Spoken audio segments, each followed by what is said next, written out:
Your task will not be an easy one. Your enemy is well-trained, well-equipped, and battle-hardened. There is not a liberal America and a conservative America. There is the United States of America. Good night and good luck. All right, I want to thank everybody for coming out today. My name is Rick Wilson. I'm a co-founder of the Lincoln Project. I've written a couple books. I piss off Donald Trump for a living. I am absolutely delighted to be the host of both the Lincoln Project podcast and the Enemies List podcast, because what white guy in his 60s doesn't have at least one podcast? But I do want to thank everybody for coming out today, and I want to thank the Texas Trib Festival for inviting us here to be a part of this remarkable event. It is something that I've been proud to have attended in many past years, and this year, the kinds of conversations that are had here at the Texas Trib Fest are more important than ever. This year, we literally have democracy standing on a thin, thin line. We are at a moment in this country where we have to decide, are we going to be a constitutional republic and a representative democracy, or are we going to slip down into autocracy and dictatorship and darkness? And I know that sounds wild to think that sometimes, but have you met Donald Trump? It is a moment that I think everybody who's having these conversations, who's fighting this fight, we appreciate the interaction and the input and the connection with folks like you every day.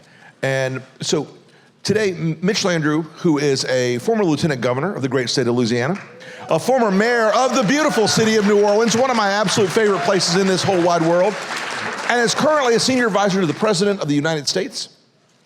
We're going to talk a little bit about that future. We're going to talk a little bit about where we see the country going. We're going to talk a little bit about how we can bring people left and right and center together.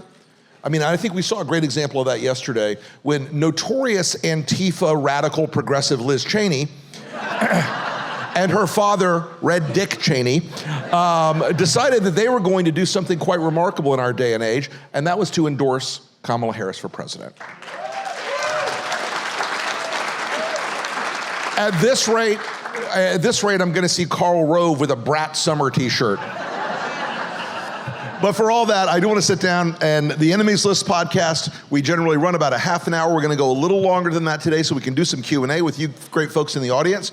And I want to say thank you for one particular thing. We are up against Nancy Pelosi, who is being interviewed by my friend Kara Swisher, and they're so much better than me in every respect. And Mitch, you're just gonna have to own that you and I are not Nancy and Kara.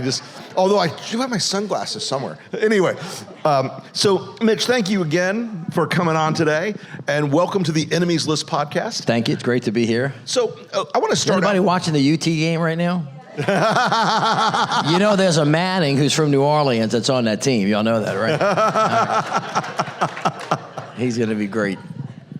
Well, Mitch, again, thank you for coming on the Enemies List today. I want to start out with a question for you.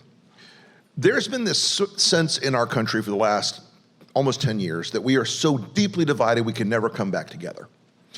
Talk to me a little bit about where you see that, because you and I have talked before about there's a lot more in the middle that we can get along on and do work on than I think people acknowledge. Well, first of all, thanks for being here. Secondly, I definitely concede that I'm not on par with Nancy or Kara. They're great, and we should hurry up and get to them. And I'm sure they're going to excite your mind. I would just ask you to think about this in a couple different ways. In my life, I'm one of 9 kids. My mother had 9 kids in 11 years. My mother's a saint. She's great. I was the middle kid. And if you've been the 5th kid of 9, you got to figure out how to make it work. They either gone on vacation with the top 4 without you or the bottom 4 without you. I mean, that's just kind of how it works, unless you get assertive. So I think I learned very early on in my life, without going into the story of my whole family's history, about how to figure out how to make things work. And my entire life has really been about just finding a way of making one. And I have strong feelings about life, and I have ideological bearings, but in my existence, having been a lawyer, a lieutenant governor, a mayor, the head of kind of getting all the infrastructure stuff built, it was kind of like just find a way to fix the problem. Find a problem, fix a problem, find a way, make a way. if you don't have enough people to help you make friends, because my entire life, the biggest message that I've learned is that we are much better together and we can produce more together, even given the difficulty with the issues that we have, diversity and race. So that's just kind of my North Star. And as I have traveled the country as a mayor and lieutenant governor and as a infrastructure person who just this week, I think I hit my 170th city, town, and county, I get to talk to a lot of people and I see a lot of things, and I'm in airports all the time. And I love airports for a lot of different reasons, besides the fact that I build them. But I love sitting there and watching the masses of people walk by. And it occurs to me, it's magical every time I go, so I don't mind delays. I just sit there and I watch people, races, creeds, colors, people who are all trying to do the same exact thing, which is to just get the hell home. And we do it miraculously, and it's wonderful to watch. And so I have always believed, and I continue to believe, and I think the proof is just self-evident, that we have a lot more in common. That's not just a talking point. We have a lot more in common, which takes me to my assessment of where we are today. We have chosen this spot. We're not here by accident. That the people of America have actually chosen. Now, when you're the mayor of a city or you're doing whatever you do in your life, you choose to either find common ground or you choose to separate. It is a choice.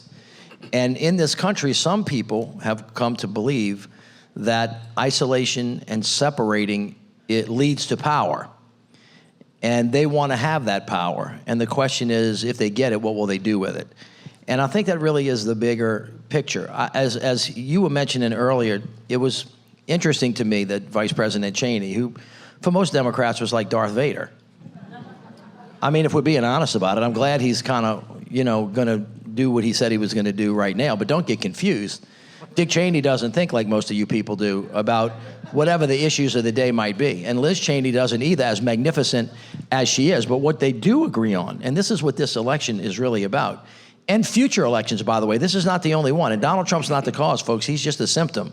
So we have an illness in the country right now that we've chosen to kind of lean into, some of us to stay separate and some of us to try to get together, which is, and Rick is completely correct about this, and thank you for all your work. If the framework of democracy does not exist, if the very essence of the country, that we all come to the table of democracy as equals and that we have all created a rule of law for the distinct purpose of making sure that those of us who think differently have a place peacefully to exist, which is why the Founding Fathers designed it that way, then we really have no country at all. And it is absolutely true. This is the first time in, I don't know, I think I'm pretty much as old as anybody in this room. This is the first time in my lifetime, from Kennedy all the way through today, where democracy has really been at risk. And don't be unclear about this. You can't run from this. You can't hide from this. You can't say, I didn't know. Donald Trump is an autocrat. Donald Trump does not believe in the rule of law. Donald Trump does not believe in democracy unless he thinks using that word is going to help him seize power, because that is all that this is about. And if you give it to him again, he will be exceptionally better at destroying democracy than he was the first time that he was there. That's why this election is so unbelievably critical and so different from the one that you have, which is why you have to make the choice now, even if it doesn't meet with the way that you think the taxing system ought to be designed, or whether you think regulations ought to be a way, or whether you think free trade ought to be such and such. That is why you have to, if you want to have a country that is worth fighting for, make sure that he never gets close to that office again. Because once you lose it, my friends, let me just, you know this enough. Once you lose it, it is even, if not impossible to get back, much, much harder. It costs much more, and will cost us more lives than ever if we just don't go to the polls and show up and do what we're supposed to do in a couple of months. I think that is spot on, Mitch. Thank you for that. I want to talk a little bit for the moment about the job you're doing right now. And the job Mitch is doing right now is implementing the president's infrastructure bill, which is one of the most consequential moments legislatively in this country in a very long time. And it was a bipartisan bill. As much as half of them didn't want to sign it or vote for it, they sure show up when you cut the ribbons. But I think we're going to remember President Biden for four big things. First off, the selfless moment he had in making the decision to pass the reins on to Vice President Harris. I think that is going to go down in history. But I also think we're going to look at the Infrastructure Bill, the Inflation Reduction Act, and the CHIPS and Science Act as three pillars that started to reverse a multi-decade slide in this country in doing the things government ought to be doing. The literal infrastructure of roads, bridges, sewers, airports, everything. Talk to us a little bit about what you're doing in that and what you're hearing out in the country, because these things are going into red districts and blue districts. Yeah. They're not just one flavor or another. Well, thank you for that, but let me just be clear with folks. I'm no longer in the White House. Oh, sorry. That's okay. I was in the White House until February, and I was, in fact, the person who was in charge, with the president's blessing, of implementing the infrastructure spend, and I'll talk about that. But right now, I became the chair of the Biden campaign for presidency, and now I'm one of the chairs of the Harris campaign for presidency, and spending my time campaigning. But I'm generally a private citizen. But let me kind of take you back to the big idea, and this is what's you and I may have a philosophical disagreement about. If President Reagan were around still, or even either one of the Bushes, and I know that we're in Bush country, their kind of thought was that the federal government should be smaller, not bigger, and that maybe the federal government shouldn't be giving money to the states. Maybe they ought to let the states keep more money, and then the governors ought to figure all of this out. However, there's certain issues that are so big the federal government has got to play, and one of them is defense. But one of them is domestic tranquility. But the other is like just making sure the country has roads and bridges and airports and ports and clean air and safe water. And so for 50 years, presidents talked about doing this. None of them can get it done. Joe Biden came into office and said, I'm going to make it happen. And of course, everybody talked about Infrastructure Week. We never had him. But he managed, and this is why, number one, I do believe that Joe Biden will go down as being one of the most consequential presidents in the history of the country. I do. I think just when you look back, I said Tom Brady's starting to be a commentator today for some reason. But if you were gauging quarterbacks and you were trying to say were they good or were they bad, you would look at their stats. You know, not just the campaign rhetoric, but you would look at what did they get done. And for example, President Bush's investment in AIDS in Africa, I mean, it's going to go down in history as being one of the greatest investments, but nobody really kind of paid much attention to that when he was president because we were busy being mad at him about other stuff if you were a Democrat. But like that, history has a way of kind of reminding you about the real stuff later on. When you look back on his presidency, you will go, wait a minute, tell me again what he did. He passed 4 really big pieces of legislation that arguably mirror FDR-level investments, Lyndon Johnson investments in things that are deep and foundational that will be with us for a long period of time. And it took the federal government showing up with real money, not just tax credits, but with real hard cash, so that we could actually get about the business of fixing all the deferred maintenance that we have had that you see in your life that you get aggravated about when you're driving. And so the governor of Michigan who ran on this, just fill the damn pothole. Is there a Republican or a Democratic way to fill the pothole? No, just fill the pothole. All the time you spend in traffic. Kids across this country, I know that some people in here don't understand this, but there are kids across this country that are drinking dirty water out of lead pipes. There are people in Lowndes County, Alabama that do not have sewerage systems in their houses, and sewage is in their yards. You have brownfield sites, you know, the oil and gas industry, God bless them for all the work that they have done. But, you know, they left behind a lot of dirt. Evidently, their mama forgot to teach them that if you mess something up, you got to clean it up. And if you're doing something that hurts other people, you might want to think about it. And so this $1.2 trillion to rebuild the roads, the bridges, the airports, the ports, waterways, make sure every little kid has access to high-speed internet. For all of y'all figured this out during COVID. If you couldn't get online, you were SOL. And there are a lot of people in this country that don't have access to it, including farmers who can't engage in agribusiness, or if your mom and daddy live in the rural areas and they're sick, you can't get, you know, telemedicine to them. President Biden and Kamala Harris laid this bill down on the ground. Then they did the Inflation Reduction Act, which is a weirdly named thing, all right, but essentially it gave the federal government the power to negotiate with pharmaceutical companies to lower prescription drug costs because they're charging people in Canada and Great Britain a lot less money than they're charging you for the same exact drug. And people on both sides of the aisle have been fighting that issue. So you got part of that. Then they did the CHIPS Act. Now, for all of you people in here that don't understand anything about chips like I did when we started, like we can't do anything without chips. They're the little things that make everything in your life work. Just trust me and ask your kids. All right? But most of those chips right now are made in Taiwan. Now, Taiwan just happens to be really geographically close to China. And so when COVID happened and everybody went, whoa, wait a minute. All of those supply lines that we had got disrupted and then our lives got screwed. Why don't we bring all that stuff closer to home? The CHIPS Act was designed to put money into building manufacturing facilities that are called fabs. I don't know why they call them fabs, but it's a manufacturing facility that are manufacturing chips. All of these things are being built now, according to the law, with products that we want to make in America, because as you know, in your lifetime, a lot of small towns and counties across all of the country have been burned out because a lot of the manufacturing went over. We're trying to bring it back home. Those 4 pieces of legislation together created, and this is the anti-Reagan Biden message that doesn't matter to people right now because of democracy. Ronald Reagan believed in something called trickle-down economics, as did George Bush. He called it voodoo economics first and then he switched, but they got on board, your team with trickle-down. Joe Biden's like, I don't like that theory. I think we ought to invest in people and invest in things, and we're going to argue forever in the future about which one of those economic models work if we can save our democracy. So what's happening right now is all of those investments are going out of Washington down to the states, red states, if you will, and other states. We have 60,000 projects going on in the country, and in the next couple of years, that number is going to go up to 100,000 that are essentially rebuilding all of the country as we know it. It's the little things. And I do think that this is something that leads me to talk a little bit about the campaign. Because aside from one vision with Vice President Harris campaigning on somebody who is going to help people, who is making the campaign about them, not about her, and you have Donald Trump, who is a campaign that is only about him. These two competing visions, set aside the authoritarian versus democracy part, I'm seeing polling in our polling from the Lincoln Project and elsewhere, and private polling and public polling, that message she's communicating right now, it builds on this foundation that Joe Biden helped create with these bills. But she's telling people now, these young people especially, who always ask that question, why can't I afford a house? Why can't I afford to get married? Why can't I afford to have kids?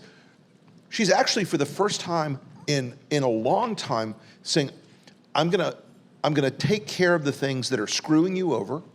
I'm gonna put the government on your side in these fights. I think it's a remarkable tone, but it is not driven like a lot of traditional Democratic campaigns on, here's my 9,000-page book on climate policy or whatever.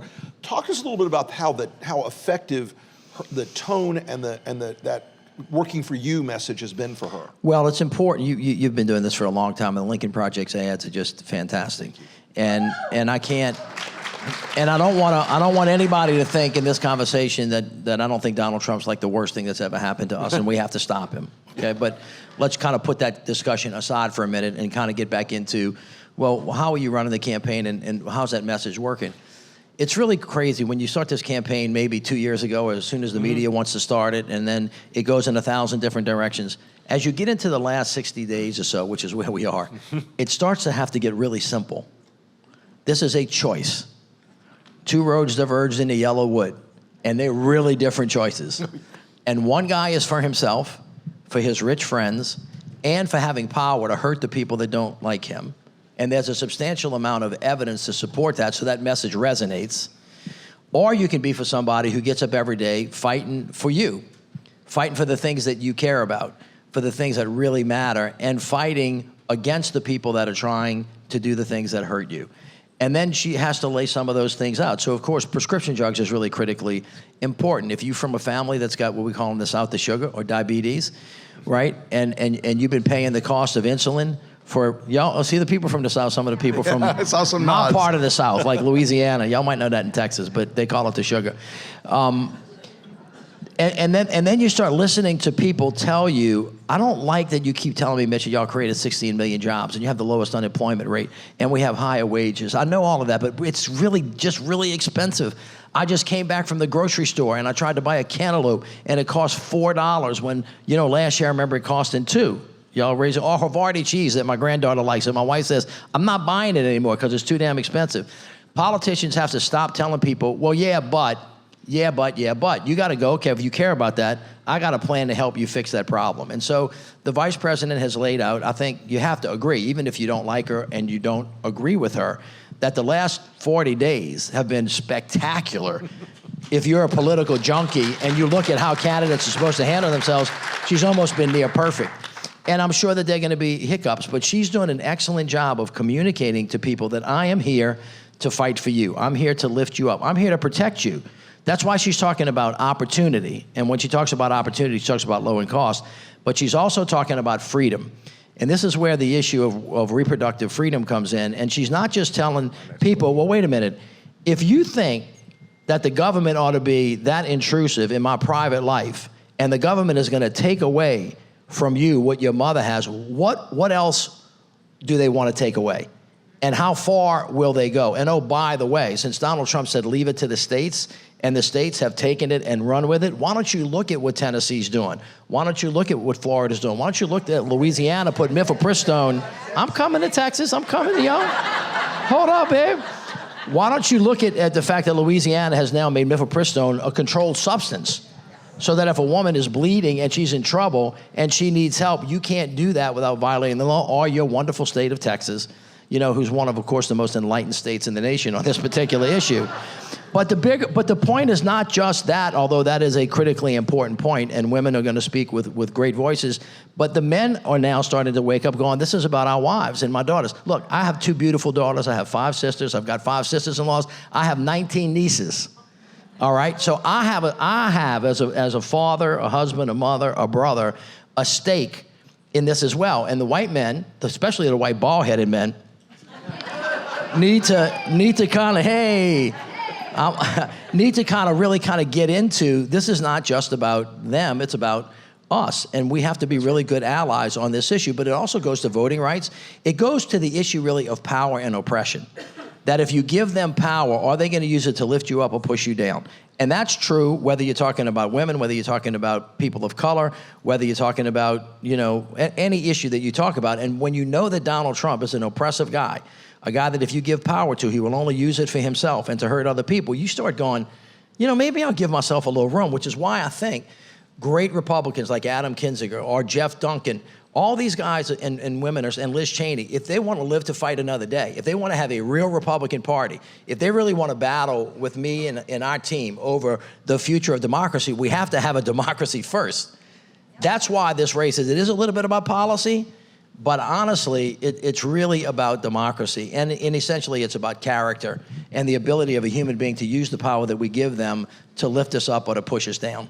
I think that is exactly right, Mitch. And you know, you identified something, you know, since the Dobbs decision came down, there has been it used to be the back of the envelope math, it was that Republican women were between 22 and 28% pro-choice before Dobbs. Now that meant somewhere between Roe v. Wade style pro-choice or libertarian, leave me the hell alone pro-choice. Like government should have nothing to do with my life. That number has almost doubled since Dobbs among Republican women. They understand that abortion has become a stand-in for these weirdos who want to remove the 19th Amendment and take away the woman's right to vote. They believe that they should have, and this is the exact opposite of what the traditional Republican government should stay out of our lives. We should be careful of what the state can do. They're telling you every day, we don't want a little government, we want a big one, especially when it comes to monitoring your period, monitoring your travel, deciding if you're pregnant or not, deciding what kind of birth control you can use, and deciding whether or not you have to bear a rapist child.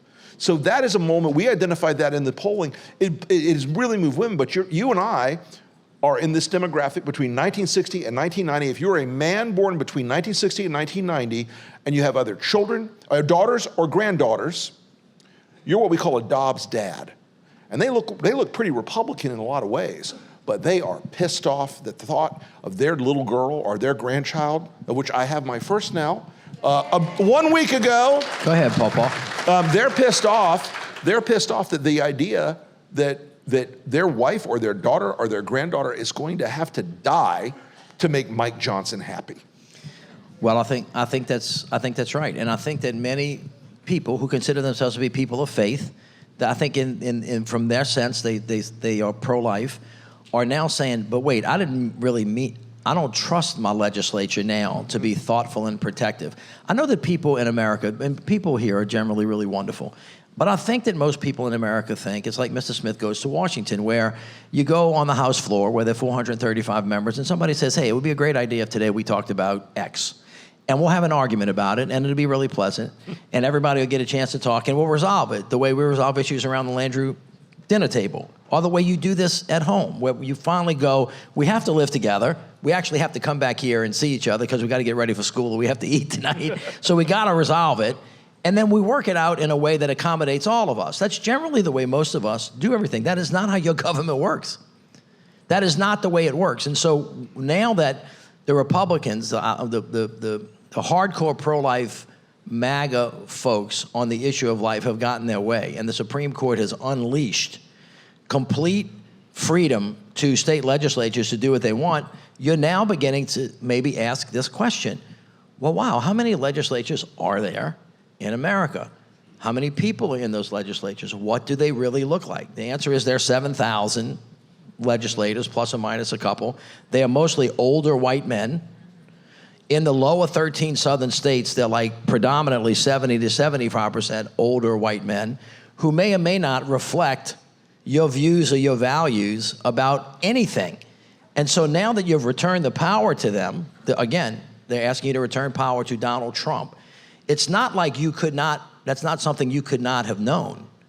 See, this is America. There is no hiding here, everybody. There is no hiding here. America now needs to look at this really, really clearly and say to themselves, I know everything. You're not going to learn anything more about Donald Trump that's going to make you like him less than you like him now. So whatever you're about to buy, you better make sure that you are ready for the consequences. Now, I don't know about y'all. I got 5 kids. I used to tell my kids, listen, good decisions equal good consequences. Bad decisions equal bad consequences. That's just that easy. And the character of a person, and I'm not talking about the kind of, oh, I got you, I caught you in a small lie, or you might have done something wrong that you know you weren't supposed to, but if you're a Catholic, I mean, you go to confession and get over, and you're a good person, but you make mistakes and you try to get better.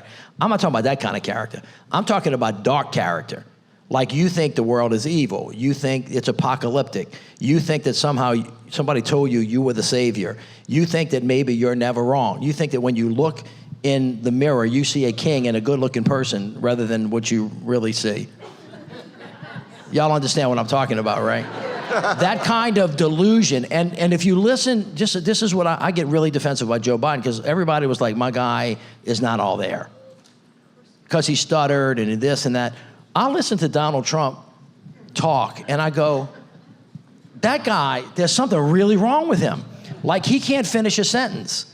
He can't, when he begins an illusion, when he alludes to something else, he jumps 50 different places and he starts talking about sharks and batteries. And if Joe Biden did this, you have to admit this. If Joe Biden did that one time, y'all would send for the straitjacket.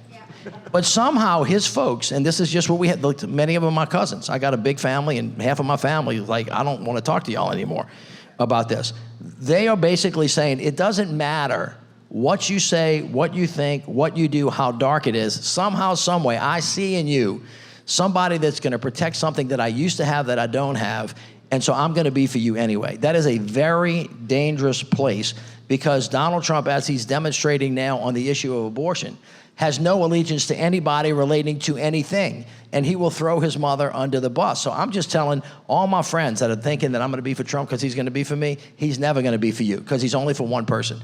And that's just kind of the way he is. And that is a 50-year track record of Donald Trump.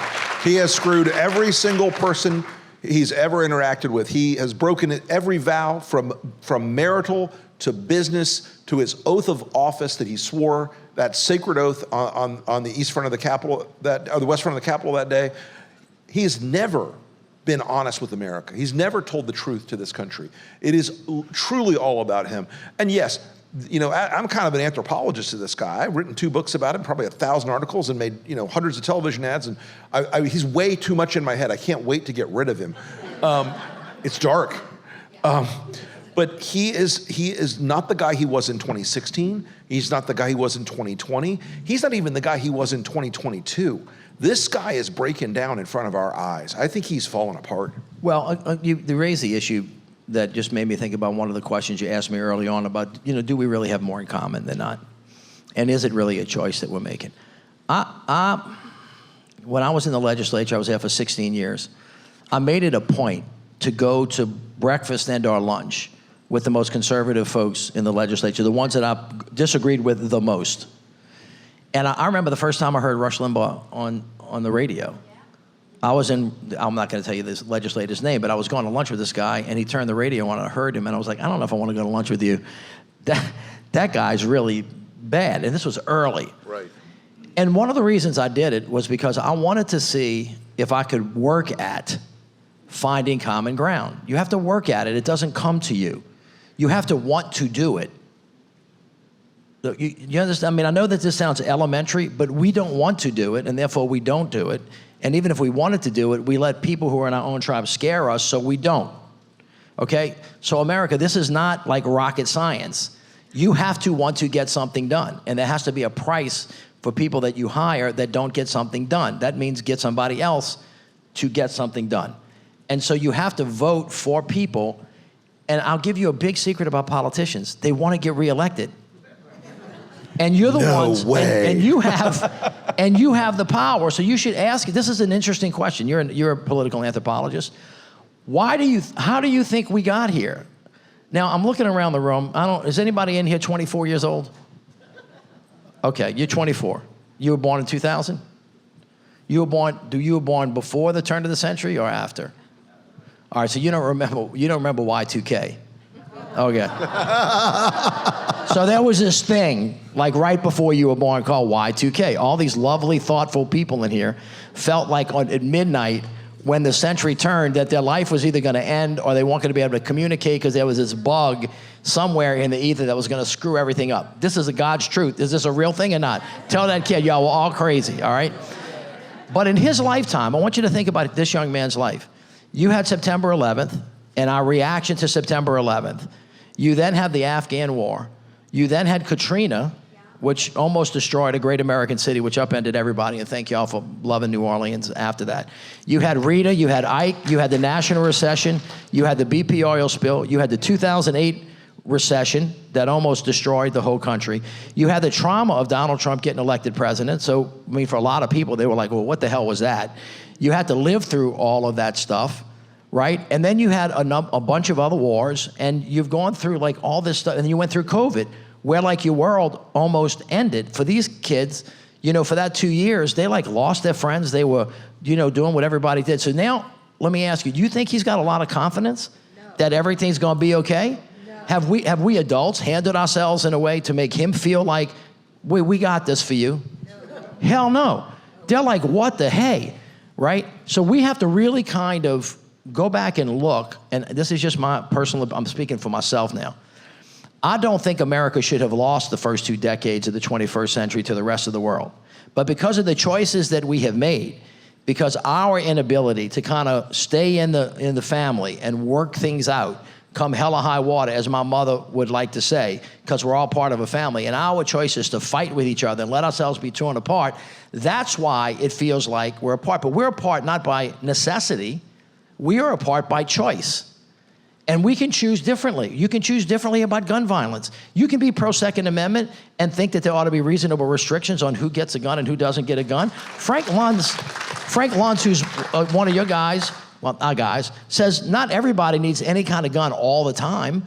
Most Americans, if you put them in a room together and said, this is the problem, would come out with some level of consensus that respected everybody's fundamental rights and then a practical solution to the problem. And our political system is not delivering that to us now. So we ought to ask ourselves why. And we ought to help fix that, because when Donald Trump gets beat, and I'm just praying to God that he does, we're gonna have to start restoring our ability to work together to get things done. That challenge is not gonna go away. That idea that we have, there's a set of very bad incentives in our politics right now, folks. And right now, the extremes get the attention. And I mean that when I tell you that I don't want to sit down and have breakfast with Marjorie Taylor Greene or the Squad, honestly, okay? They do not represent the mainstream of a lot of American ideas. But the incentive structure in the media, in the fundraising side, in online attention, is to be out there on the rim. Now, it's much worse on the right, okay? It is vastly worse on the right, because that hothouse produces Matt Gaetz, Marjorie Taylor Greene, Jim Jordan, Lauren Boebert, Tony Nels here in Texas. I mean, just the worst of the worst. And that idea that opposing everything makes you a good political representative of the people that sent you to Washington or sent you to your state capital, that is fundamentally broken. That is a fundamentally broken brain model of America. I have a just kind of a simple idea for everybody. Just when you think about who you're going to vote for, before you start asking them about what their position is on taxes, a choice, a trade, just ask yourself whether you would let them coach your daughter's soccer team. Just try that first. Let's just kind of go back to. Hell, I wouldn't let Donald Trump within 500 yards of a Chuck E. Cheese. No, but think about how out of the way that we have gotten about electing people to office. Holding office is a sacred trust. And people make mistakes when they hold office, but it's okay for them to make mistakes and say, I didn't really mean that, and I made a mistake, and I'm going to correct myself. That's okay. You should give people a lot of room, and there should be a high level of toleration. But when you have someone or a group of people that are so rooted in like bad stuff that you wouldn't hire them, you wouldn't let them coach your kid's soccer team or basketball team, it's a kind of a good idea not to give them power to tell you what to do with your life. That's really just, I think, an important thing that we've kind of lost a little bit before you even get to just kind of the freedom to have a thoughtful discussion that, let's say, Rick and I would have had when Reagan was in office and Bush was in office about the role of the federal government versus when Obama was in office and Clinton was in office. That's a worthy fight. It's a worthy discussion. It's important. And you know what? More often than not, if the system design is pushing us into, but you got to find an answer. Right. Do not come. I don't know. My mama. I told y'all about my mom. When I used to get in a fight with my brother, which is pretty much every day, she would make us kneel on the ground and face each other and put our heads against each other. And then she would leave the room and say, do not come out of this room unless you want to go see your daddy, which was always like a bad thing. Go down the hallway, see your daddy, like, I don't think so. But we would lean on, our foreheads would be on each other. Now, the genius of that is like you are brothers, and you can't come out until you fix your differences. Or if we were at the kitchen table, if we were at the big table, remember 9 of us, and there's not always a lot of food to go around, so everybody's got whatever, and you want to split a piece of meat, the way she would do it if you were complaining about it is one of you cut the piece of meat and the other person chose. Okay, now, my mother did not say, I don't care if y'all beat the hell out of each other, and whichever one of y'all is the strongest, just go ahead and kill them. Or one of you gets to eat and the other one doesn't get to eat. Or, by the way, there's never any room at the table for any of your friends. You see those choices? Those are choices like we have in politics too. But just because it's Congress doesn't mean that we're not supposed to act like regular, normal human beings in fixing the problems that the public needs. That's why people are frustrated with government. But because I'm a Democrat, I think government has a special obligation to be efficient, to be effective, to work hard, to get stuff done, like sooner rather than later, to not waste money. All of those things are critically important. But if you can't get people to vote for the resources we need to fix the border or fix the roads or do something, then we're static. And people are frustrated. Then they get angry. Then they feel left out. Then they let somebody come tease them about the brown guy down the street is your enemy, not your friend. And then all of a sudden, you're where we are and we're off to the races. And we need to make a choice not to be that way anymore. That is exactly on point. And we do learn a lot of things about how to deal with other people when we're young. And I hope that we don't end up with a Donald Trump. Because look, at 24, you've lived through half of your life. Donald Trump has been the predominant political force in the country. And I can tell you, I don't think there's anybody who wants their daughter to be in a workplace with a guy like Donald Trump, or their son to act toward women like Donald Trump. I can't imagine that. And so, that idea that part of this decision is modeling what our kids and grandkids are going to watch for the next 8, 10, 12 years, the kind of people who are going to be elected in the wake of this. If we elect Trump, we will then probably elect worse than Trump. I know that's hard to conceive, But when President Stephen Miller takes the stand after a brutal campaign, but look, that idea that we learn from things when we're young, having to hash it out with your brothers and sisters, I have been to that rodeo, my friend. And my grandmother would also have one other. She was a little more stern about some things. She would say, "You go out and get a switch. Yeah, 100%. It better be a good one." Because we lack a discipline in our legislative processes where there is a deadline, where there is a absolute, where there is something, aside from, except when we're playing like chicken on continuing resolutions, we lack that sense, and that's partly from the public. You guys have to also pressure when you want to get stuff done. And the White House did a very good job of getting public motivation behind getting infrastructure bill passed. And members of Congress were hearing about it. Well, it's funny that the other day the governor of Louisiana, who is like Donald Trump plus to the negative side, and who hated everything that Joe Biden did. Without all the charm and ethics. Yeah, and he just railed against everything that we did. And I told you in the infrastructure bill we did a lot, but one of the things that the president did was make sure that everybody has access to high-speed internet. So we're laying fiber optic cable everywhere in the country right now. The governor, when the bill passed, said it was terrible, it was awful. Yesterday, a press release went out, last week, that Governor Landrieu is now bringing the state high-speed internet. Now, well, I kind of like gonna get it a little bit, but it doesn't, in the entire press release, it doesn't say anything about Joe Biden. And so Nancy Pelosi, who's gonna be here in a minute, who I adore and have been knowing my whole life, she coined the best phrase about this. She said they voted no, but they want the dough. Now, that's the negative side of the story. Let me tell you about character, and I'll tell you about Joe Biden and Kamala Harris. When the president had me in the Oval Office and he pointed his finger at my chest and he said, "You need to get this done," and he said, "Make sure everybody in America benefits from this." Everybody in America, so that in red states, for example, make sure it gets to the ground. In other states, make sure it gets to the ground. And people complained and said, "Mr. President, but this is going in states where Republicans are." He goes, "I'll represent all Americans." Joe Biden, I've never, in all of my time with him, and I was with him a lot, I never heard him say one negative thing about people who did not vote for him. He said, "I am the president for everybody." And as a matter of fact, I can demonstrate to you, you can go on invest.gov right now. You can see where every project in America is. 99% of the counties in America have gotten an infrastructure dollar that has touched them, and that is irrespective of how they vote. So again, just your view of life, together versus apart. I use power to help people. That comes from the character of a person. That character produces a choice, and that choice produces a consequence. And it's not really much more complicated than that. Everything flows from those things. And if you have those things first, which is let's get the first things right first, which is democracy first, then you have a chance to have a battle over the choices and the consequences. But if you don't have democracy first, you got a real problem. And I should say I don't want to scare you. I want you to not be able to say that you did not know that democracy was on the ballot, because it absolutely is. 100%. And it is something that we're going to have to curate and sacrifice for the next, because freedom's not free.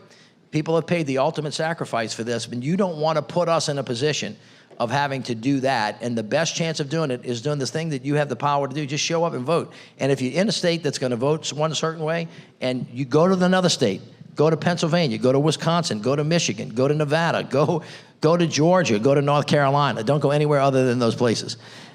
And find somebody who's like you and say to them, "Please help me protect my rights, because I'm disenfranchised, because the future of the country is at stake." Absolutely. So, folks, we're going to get to Q&A in 1 minute, but I want to ask one more question, Mitch, before we wrap up our conversation and get in the conversation with the folks here. We got 59 days to go. We've got a big debate coming up this week. How do you think that's going to go? How do you think she's going to approach that debate? I think Trump's going to be like a monkey in the zoo throwing his what everywhere. But how do you think she's going to approach that debate? Well, first of all, Donald Trump has debated more than anybody that we know. I think he's been through 16 or 17 debates, and he basically dominates every debate stage he's on because he doesn't follow any rules. And you can expect him to do the same exact thing he's done before, because he's not going to change, and he's scared of her. and he doesn't like her. She's a woman, she's a person of color, and he's freaked out by her, and he doesn't know what to do. So my prediction is he's going to be initially sedate, and then he's going to not be able to control himself, because that's generally the way he is. Kamala Harris is a really, I mean, I don't know if you know much about her or not, but besides being just a really smart person, she ran for district attorney, and she was a district attorney. She was a courtroom lawyer, which meant she prosecuted criminals and sexual abusers, by the way. She was the Attorney General of California, which for the lawyers in the room, she ran the biggest law firm in America and maybe in the world. So she's really good at it, and she went after, of course, business frauds, and she went after transnational gangs. And of course, when she sat in the Senate, on the Senate Judiciary Committee, she prosecuted The View against nominees that she didn't think was qualified. So Kamala Harris, contrary to some people's thoughts about her, feels really good about herself and really good about her ability to stand toe-to-toe, and she's been fighting bullies her whole life. So they asked Kamala the other day, he doesn't pronounce your name the right way, and he said you're a DEI hire, which J.D. Vance is, by the way. He's only been in office 600 days. He's never run anything. He doesn't have any qualifications, but nobody asked him, is he ready? But they asked Kamala. I mean, you figure out why. I'll leave that to you. Yeah. But the point is, they asked her about this, trying to provoke a response, and she just effectively went, same old, same old. You know why? Because Kamala Harris grew up with a bunch of dumb white guys like Donald Trump, and there's nothing new that he's bringing to anything that she's had in her life, so she's not worried about being able to handle it. And my expectation is that she will do fine. And I feel really good about, her ability to do that and stand up to him, because she's been doing it her whole life.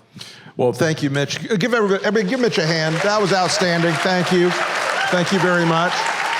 All right, we're going to do some Q&A. I guess there's 2 mics. Line up. Let's do it. You first, okay. Up front. We'll alternate microphones, okay? So we're going to do the front mic first. Go. Okay, Nancy from California. Thank you for being here. Hey, Nancy. I've been so disappointed in our mainstream press, and most recently they've been sane-washing Trump's words to make him sound saner than he is and more coherent than he is. This goes way beyond the biased headlines. What can be done about the mainstream press? How can we slap some sense into them? Well, so let me say this, Nancy. This is a question that the press itself wrestles with every day, because Donald Trump floods this, in the words of Steve Bannon, floods the zone with shit every day. They have trouble because of 2 big reasons. One, the Republicans have worked the refs for decades. Since the 1960s, they've been saying to everyone in the press, you're liberal, you're biased, you hate us. And so they have naturally gotten a very brittle reaction to that stuff. They do need, I think, in the video side of it, in the news side of it on television, they need to show him doing these things. Because when you say Donald Trump had difficulty answering a question about childcare, that does not get to what happened the other day, which was this 15-minute and all the guys from the New York Economic Club, they were staring there like hostages, like they were in a hostage video, like, oh God, what is he saying? Before they clapped. Yeah, well, I know. But the long story short, I think you have to show him on the video side. I know we don't want to platform him, all that stuff, but you can show how disconnected from reality he is. Every time he's out there, it hurts him. And so, and on the print side, look, you have to read. How do people get the press to do this is the question. It is a very high hill to climb. Believe me, we've tried. And it's a very high hill to climb. And look, I am sympathetic to some of their difficulties in this. You only have so many hours in a day to cover. Trump produces 20 hours of crazy, and you've got 1 hour to cover.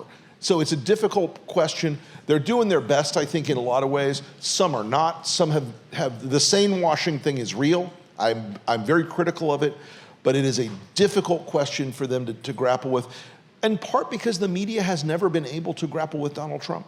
He doesn't play by the rules. He doesn't believe in any of the things they believe in. He doesn't care about truth, and he is genetically incapable of shame.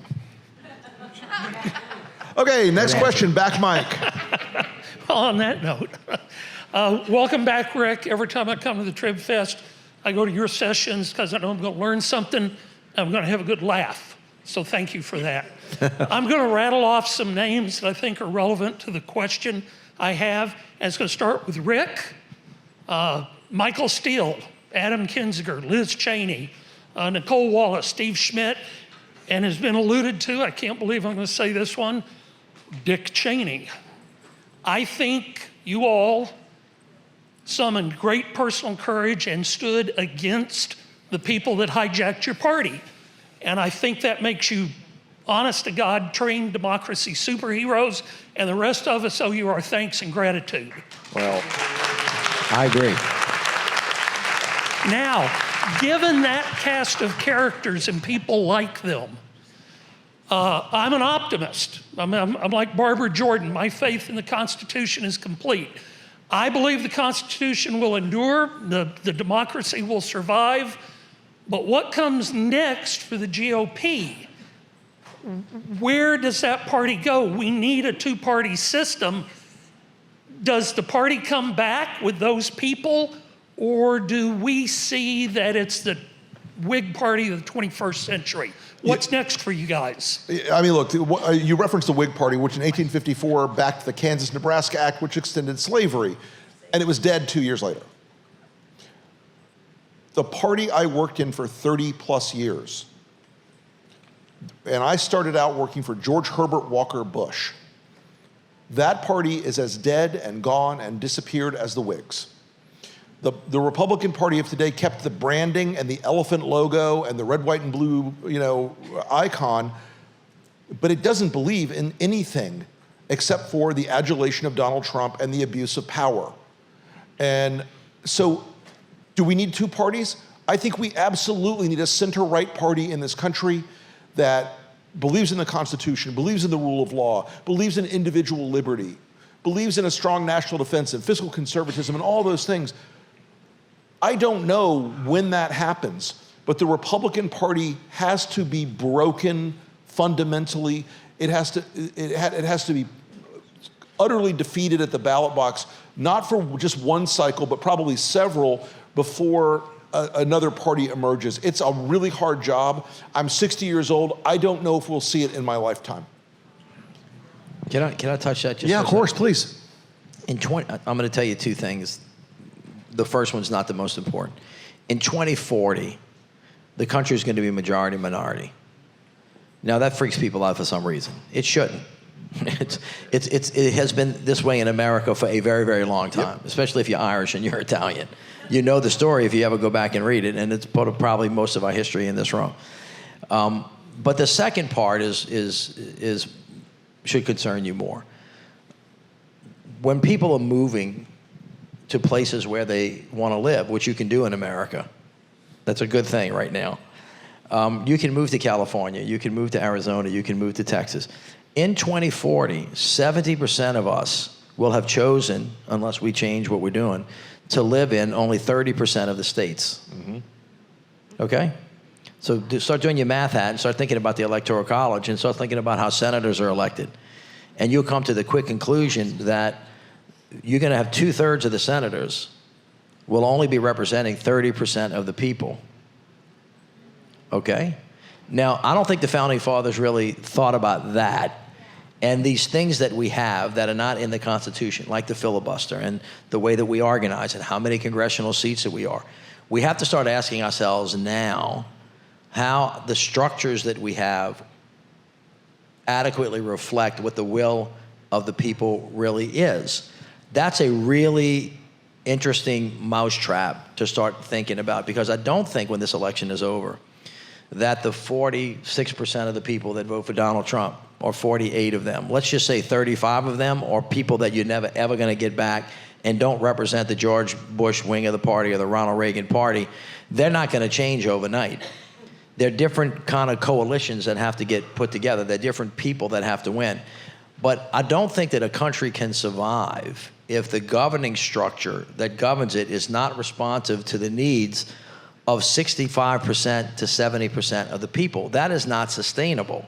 So we have to, as soon as this election's open, and I feel very hopeful that it will be Kamala Harris. Because if it's Donald Trump, everything that I say here, all bets are off. We're going to have to spend the next 10 years of our life in a fight, in a very serious fight. Yep. But if she's there, the Republican Party that used to be, different theories or philosophies of life can begin to reassert itself. And we as the country can grapple with the tough issues of immigration, of crime, of taxation, of reproductive rights, and try to find, if we choose communion, which we should choose, finding a way, a pathway forward that works for most of us. Then the country will be in the business of having to lap the rest of the world, as the United States of America should have been doing for the past 2 decades. Exactly. Yes, ma'am. Governor of my home state, welcome to Texas again. I'd like to address something that we haven't really discussed much, and without bringing in the state of Israel, I'd like to address the uptick in anti-Semitism in this country. It's very disconcerting for me. As you should. Yeah, 100%. It's real and it's horrifying. You see this seed of hatred, and it's really from the fruit of the poisonous tree. The root is hatred of people who are other than you.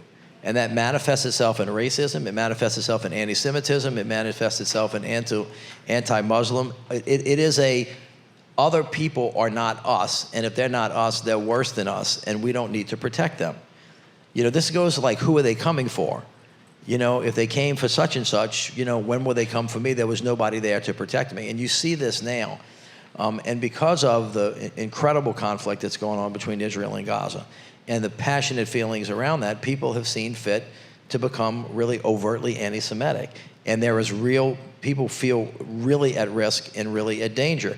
You don't have to be Jewish to defend people against anti-Semitism and to tell people who are acting that way, that is not who we are.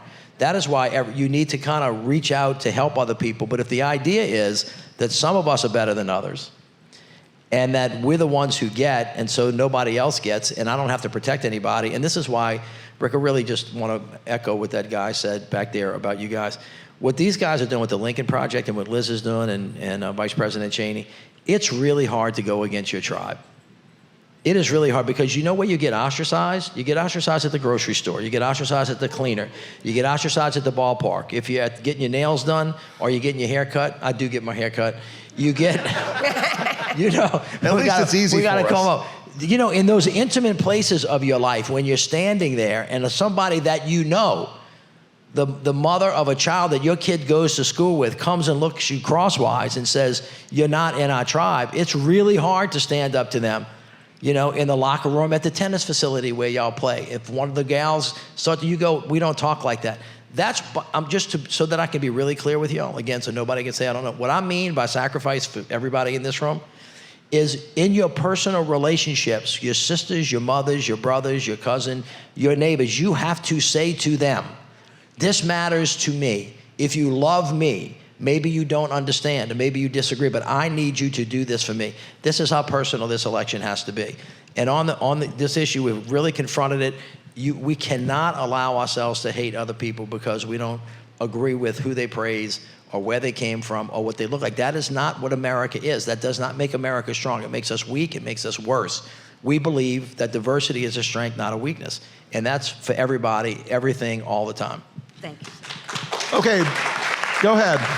I feel really lame asking this question after the one about anti-Semitism, but I'm a politically homeless conservative here in Texas, but I vote for competence, voted for Hillary and Biden. When Biden got into office, some of the Republicans in the Senate approached him about doing another bipartisan COVID bill, and they said no and did the American Rescue Plan. Spent a lot of money. I was disappointed in that. Again, I want Kamala Harris to win, but I worry about how Congress will govern because I really am concerned about the trite issue of the debt and the deficit and that we spend so much on interest payments on the debt, more so than the defense budget. So yes, Kamala Harris win. How do we empower people like John Curtis from Utah, Susan Collins, Lisa Murkowski, Bill Cassidy? How do we empower those Republicans who are staying in the party, but they want to work on a bipartisan basis? So Look, it's a hard assignment. I'm not going to lie to you. The incentives in D.C. are very, very ugly right now. You know, the way the models look now, the Democrats will take the House. And it's a matter of, do they take it by a little or do they take it by a lot? I'm leaning in my modeling towards the more like a lot, but we'll see. There are very few really swing seats left. In the Senate, you have a very small cohort of Republicans, probably 6, 7 of them. The problem is they have been governed by Mitch McConnell, who governs them with an iron fist. If Donald Trump, if Mitch McConnell had decided after January 6th to whip his caucus, Donald Trump would not be our problem anymore. It would have been over. But McConnell's era is ending. You're going to end up with a more MAGA-type leader in the Senate on the Republican side. Even if it's John Thune, you're probably going to end up with some pretty bad people on committees. It is a tough assignment. And again, you've got to change the political incentives in the country.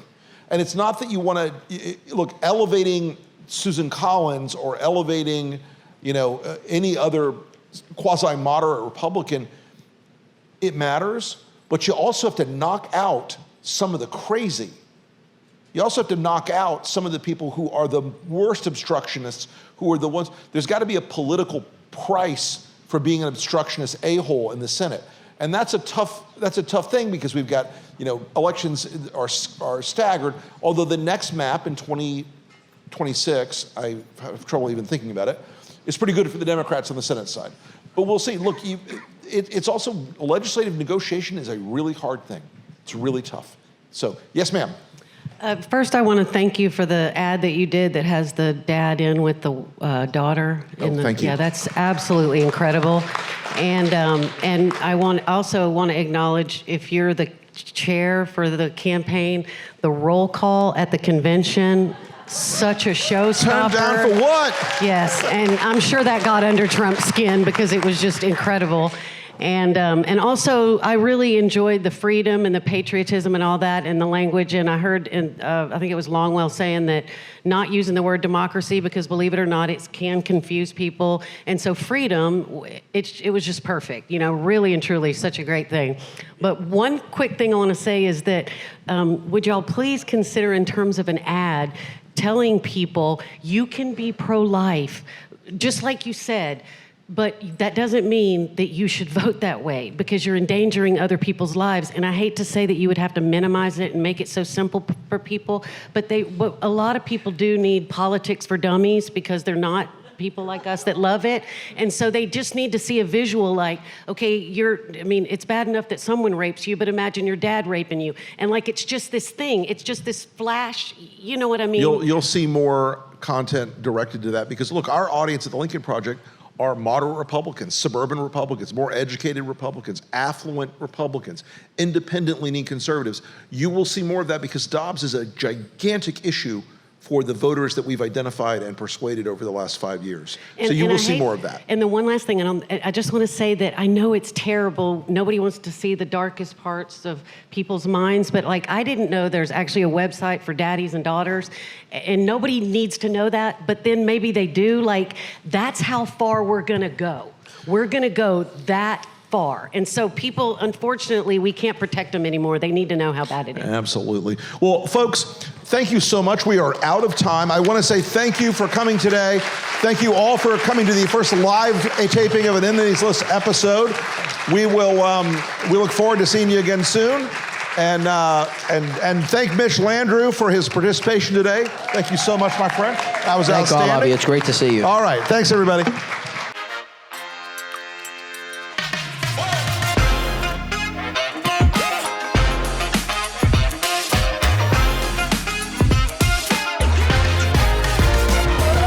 Good night and good luck.